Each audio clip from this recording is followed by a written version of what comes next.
Hey guys, Jeff here with Passive Income Unlocked, and this is the September 2022 income report. If you want to follow along, I will put a link in the description below. So if you want the short version, in September we made about $34,000. Our expenses were around $10,000, and that left us with a net profit of just under $24,000. So of course the big thing in August was the helpful content update that Google released and how that impacted our sites and many other people's sites as well. And we'll talk about that in a minute. And of course, 3 days after that the update finished rolling out, they released the September core update. So we'll talk about that update as well and how that impacted our sites. Real quick before we get into that though, just want to mention that we did add an option to our course for lifetime access.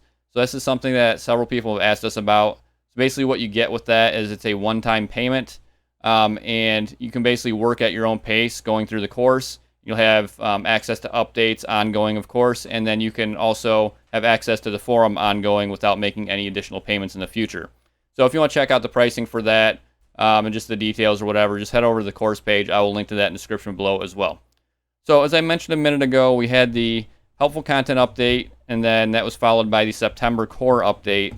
And I consider myself to have a decent memory, but this is getting to the point where you can't keep track anymore. So I have the official page in front of me here. So Google released the helpful content update on August 25th. That finished rolling out on September 9th. The September core update was released on September 12th, so 3 days later. That finished rolling out on the 26th.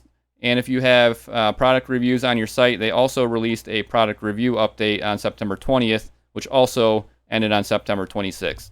So this is a lot of updates in a very short period of time, a lot more than we're used to seeing. And this had a pretty big impact on a lot of different sites across all different types of niches. In our case, like I said in the last video, the helpful content update knocked a couple of our sites down. Thankfully, those were our two smallest sites, so our two newest sites. But the impact was pretty big. One, I think, was about 30%, if I remember correctly, and the other was about 50%. The case study was the one that was about 50%, so I will put a video out about that probably in about a week. But as far as this update, so we got through that update. Obviously, you don't like seeing a decline like we saw. But for us, in our case, the decline was on our two small sites. It wasn't going to have a huge impact on us overall. So we were feeling okay with it. Then, of course, they released the September core update, so now we have to go through the process again. So obviously, we're just kind of waiting to see what happened during that update. And this update actually went really well for us. So we had 3 of our 6 sites that stayed flat, didn't change at all. Then the other 3 sites all went up. And I'll pull up the analytics in a minute here. But basically, 2 of the sites went up by roughly 20% each, and then 1 site went up about 70%. That was site number 5 that was hit by the helpful content update. So when I show you that graph from Search Console, you'll see the big drop from the helpful content update, and then you'll see it spike back up. So this was a good update for us. I don't know how it went for everybody else. I haven't heard a whole lot. There's one thing that I have heard from some big publishers that have lots of sites, and that's that they've seen kind of a drop after the update ended, and that's what we saw as well. So basically, after the core update was done, so like maybe 1 or 2 days after, we noticed across all of our sites just a small drop. So it wasn't like a significant drop, but you'll see it in the graphs when I show them in a second here. But it's just a small drop across all of our sites. And when you check the rankings in Search Console, just to kind of see like over time, was there a change between after the update ended versus before the update or during the update or whatever? There's really no change in the rankings.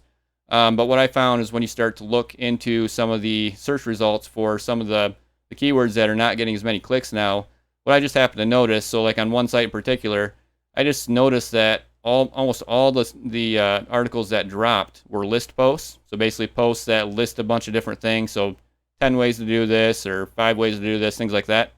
And what I noticed in the search results is that there was a gigantic widget right at the top that listed out all these items, and it was pulling them from different sites. So it was pulling them from our site and other people's sites as well. And it was just listing them there. Then there was a drop down for each item that would take you to a site.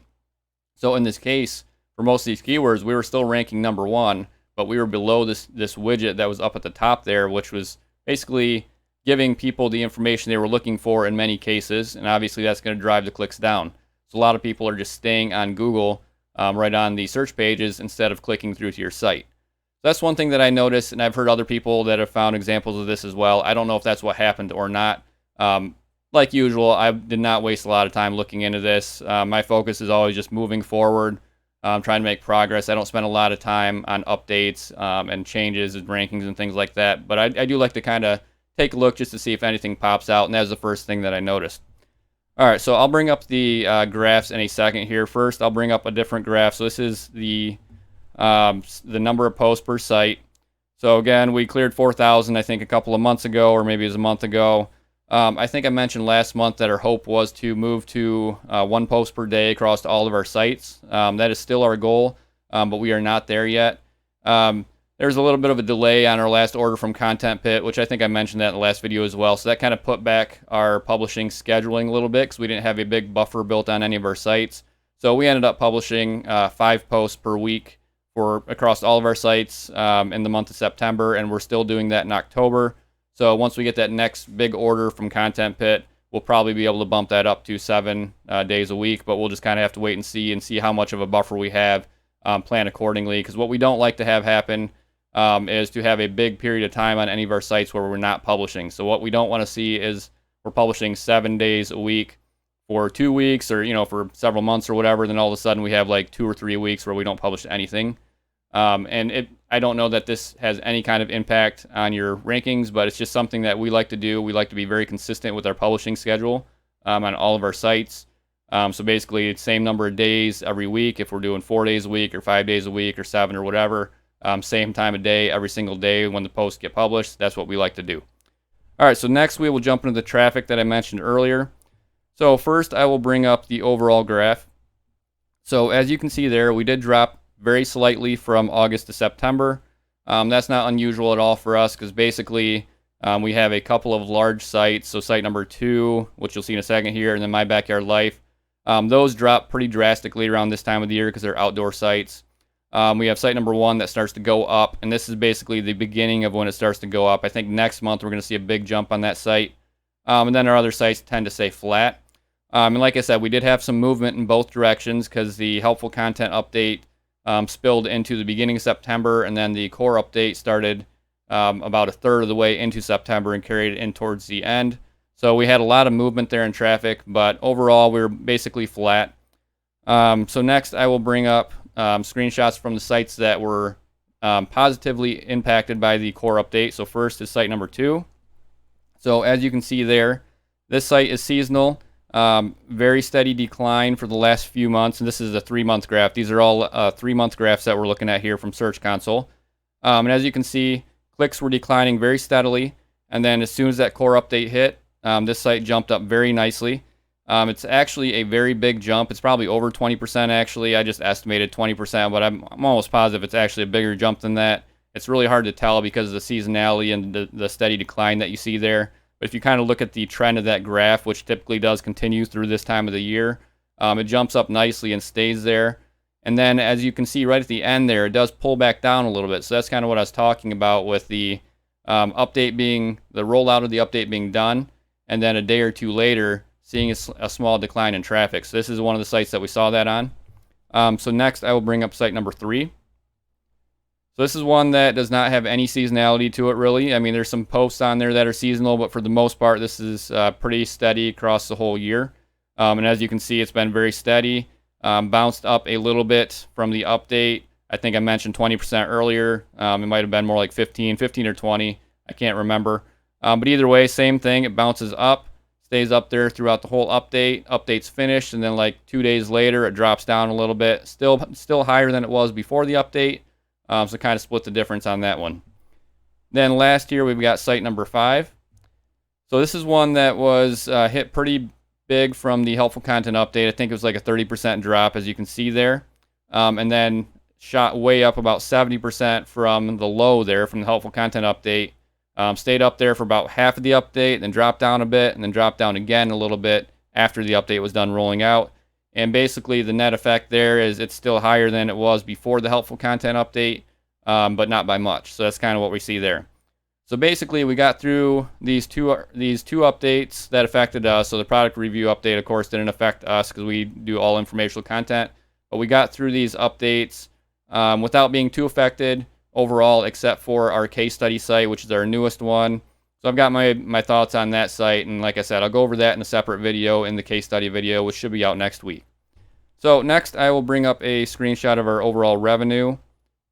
So as you can see, we've declined quite a bit over the last few months. Part of that was related to updates. Part of that's related to seasonality. And a big part was related to the RPMs dropping down as well, which has been unusual this year just because of the economy or whatever. So going from August to September, we weren't really sure what we were going to see, but we did see an increase in RPM. So that was good to see. So as you can see there, our revenue actually did go up this time. Not significantly, but considering our traffic actually dropped a little bit, it's good to see our revenue go up. So going into the fourth quarter, that's when you typically see the best RPMs for the whole year. So we are very curious to see what happens here because the economy is a lot different. It's a lot different place now than it was a year ago or 2 years ago. So I don't know that it's going to jump up like it typically does, and we probably won't see RPMs as high as we did last year. I'd be very surprised if we did. So I don't know. Typically from September to October, we stay flat on revenue and traffic for that matter. I would not be surprised to see that drop a little bit this year, but we're just going to have to wait and see. I do know that so far going into October, the RPMs have been much lower than they were to end September, but that doesn't mean that they won't jump up quite a bit as the month goes on. All right, so next screenshot, this is from Mediavine. So this is our main revenue source. So as you can see there, made about $33,000. And then next, Amazon Associates. So this is the US only that you're looking at. Made a little bit from the UK and Canada as well. With the US, we were down to under $750, and this is the lowest. I was looking back. This is the lowest we made from Amazon Associates in over 2 years. So I'm not sure if something changed there, and I didn't look into it. So if anybody knows if something changed with commission rates or anything like that, definitely post that in the comments below. Like I said, I didn't look into it, but I did notice that we've been over $1,000 consistently for the last 2 years, and for whatever reason, we dropped down quite a bit. If you want to see our other revenue sources, that's, of course, listed in the written version. You can go over to the website to check that out. So next, our expenses came to $10,149. As usual, that's almost probably about 95% for content, and then the rest just, $100 here, $100 there. So almost all content is the only thing that we outsource. All right, so net profit for the month of September. We made $33,972 in revenue.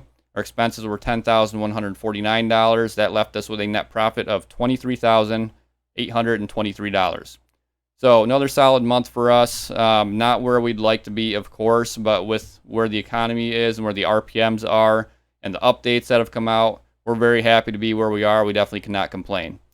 So that's about it for this one. Again, the big thing to watch is going to be going into quarter four. What's going to happen? Are the RPMs going to go up? Are they going to drop down this month, which would be kind of unusual, but with how this year's been going, that might be what happens. Are we going to see a big revenue decline as a result going from September to October where we typically wouldn't? So those are kind of things that we're going to be watching for. And of course, especially for November and December, that's where we typically see the really big RPMs and a big jump in revenue overall. So we're hoping to see that again, but only time will tell. So, guys, that's all I have for this one. I appreciate you watching as always, and I will see you in the next one.